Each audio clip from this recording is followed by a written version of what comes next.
Hey Valtteri, Hey, on paper this could be a challenging track for you guys, but you guys have then equally performed at a variety of circuits this year, so how are you feeling about the prospect of it racing out feels there? like from paper it's difficult to say anymore, like it's so hard to predict, but we'll see. It's going to be interesting. It's been a while that we've been in like really high-speed track.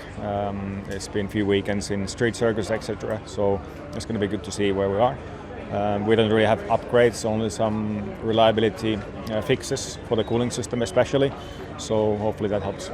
Great news on those reliability fixes. You've had a few problems this year. From what you've seen at the factory and what the team are telling you, do you feel like starting to get on top of those problems? Time will show, but at least now we physically got some new bits to cure the biggest issues we've had with the reliability. So fingers crossed we can get those double points finishes now from now on. So Joe, great to come to Silverstone after a brilliant weekend in Canada. That must give you a lot of confidence ahead of this weekend. Yeah, exactly. I mean, it's a big redemption we finally was able to achieve in Guangzhou. I mean, finally get to see the checkered flag as well as, showing our full potential the whole weekend. I think it's been many weekends that we had ups, but also finished with downs in the Sunday's race. So finally inverted that to, having a strong Saturday qualifier and also a best finish so far for me in F1. So yeah, for me it's a lot of motivation going forward because obviously there's a lot of frustration before that when you keep getting DNFs and as a rookie, when you build up your pace but you couldn't show them on Sunday is always hurting. But now, we're in a good way and I feel like keep going the way I am and we have much more potential coming. And now Silverstone's going to be a flurry of races where you've been to tracks that you know, so that must be an extra boost as you're trying to build some momentum.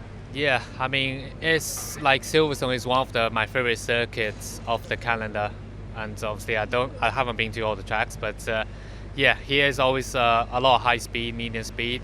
The flow is very important here. Mega Spec is super cool to drive, so I don't know how crazy they will be in Formula One cars yet, but I feel like at least I know this track.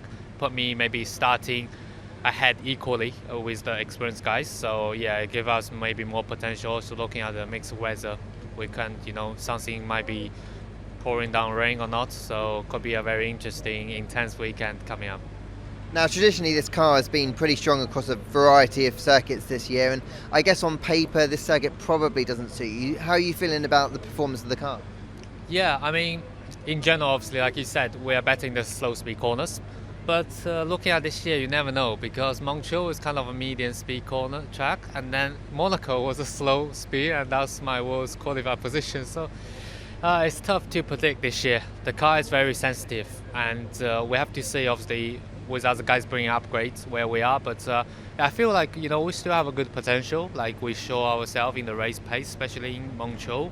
With a track, maybe we were thinking of going to that with a lower expectation. So I don't see if we can do something well in Montreal while we come here. But I think it's just about finding that final tuning of the car to have the maximum out in qualify.